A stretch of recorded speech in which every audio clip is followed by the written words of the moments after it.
The warrior woman fought until last, until a man stood beside her and said, "Now you are not alone. Now you are not alone." The battlefield was soaked in blood. Ash fell like snow from the burning sky, and the cries of the dying echoed between the jagged hills.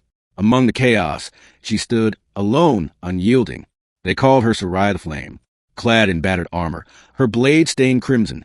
Seraya was the last of the Ember Guard, the elite warriors sworn to protect the Emberlands.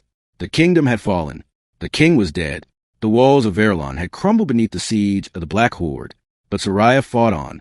Every swing of her sword carved down another invader. Her arms ached. Her legs were weak. Her breath came in gasps.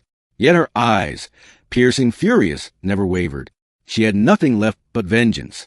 Nothing left but the promise she made on the ashes of her comrades. I will not fall until they are avenged. She stood atop the hill where the royal banner had once flown. It was torn now, soaked in the blood of those who tried to defend it. Seraya was surrounded. 5 enemies closed in tall, armored brutes with tusks and spiked maces. They laughed as they circled her. "Still standing," one sneered. "You're no more than a broken woman swinging a dead sword." Seraya's lip curled. "Come find out how dead it is." And they did. She spun like a storm, blade flashing, feet moving with the grace of a dancer and the fury of a beast. She cut down the first 2 before they even realized she'd struck. The third, she stabbed through the throat. The fourth caught her blade in his ribs, but brought down his mace on her shoulder. Pain flared through her body. She dropped to one knee. The fifth raised his weapon with a triumphant roar. Sure, it was over. But then, a blur of silver. A sword intercepted the mace. A man stepped between her and death, his long coat whipping in the wind, his blade a shimmering arc of steel. The enemy's eyes widened. Then his head fell to the ground before his body followed. The stranger turned, holding out a hand to Seraya. His voice was low, firm, and calm. "Now you are not alone."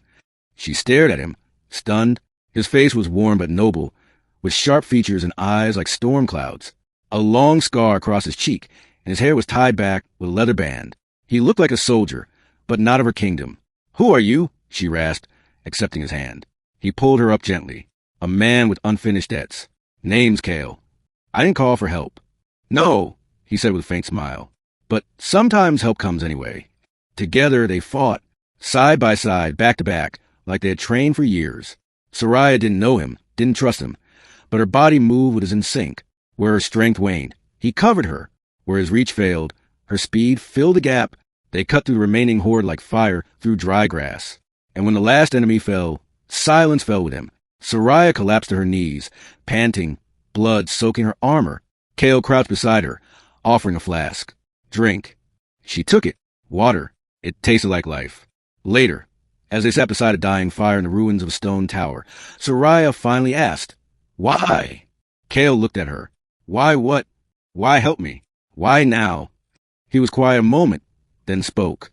"Years ago, I served under the Iron Banner in the north. We invaded a land we had no right to touch, burned villages, killed warriors. I followed orders, until we came to a town that didn't bow.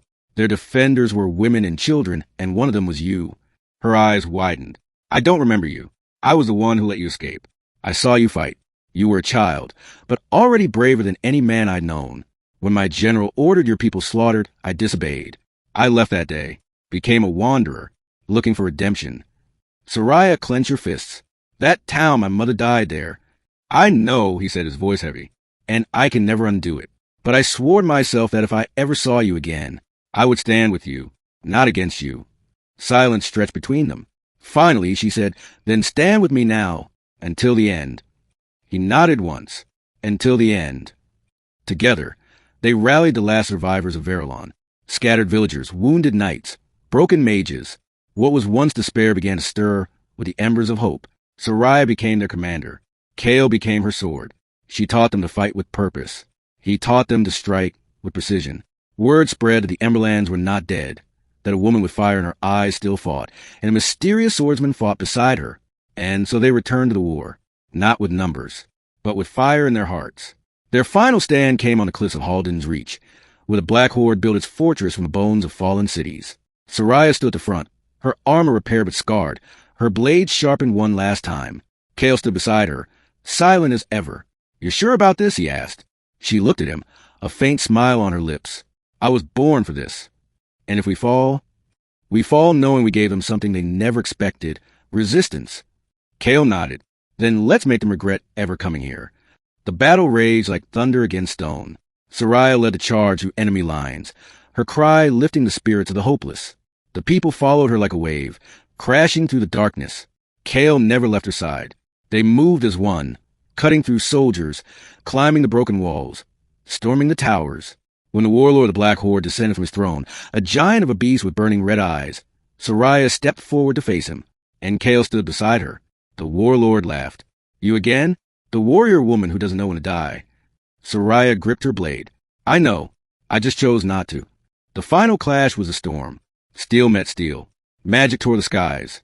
The warlord struck her down once, but Kale caught her before she fell. Together, they drove their blades into his chest. He roared, and fell. The Black Horde broke. The people roared in triumph. When it was over, Seraya fell to her knees, bloodied, exhausted. Kale sat beside her, shoulder to shoulder. You did it, he said. She looked up at the smoking battlefield, then at the ragged survivors gathering behind them. No, she replied. We did. She turned to him. I was ready to die alone, and you gave me a reason to live. Kale smiled, a rare warmth in his tired face. And you gave me a reason to believe. Epilogue. Years passed. The Emberlands were rebuilt, not as they were, but better, stronger, united by those who survived and those who remembered. Seraya became a symbol, a warrior, a leader, a flame that refused to die. Kale stayed by her side, never seeking titles or glory, just peace. And in time, the bard sang a new song, of the woman who fought until her last breath, until man stood beside her and said, Now you are not alone.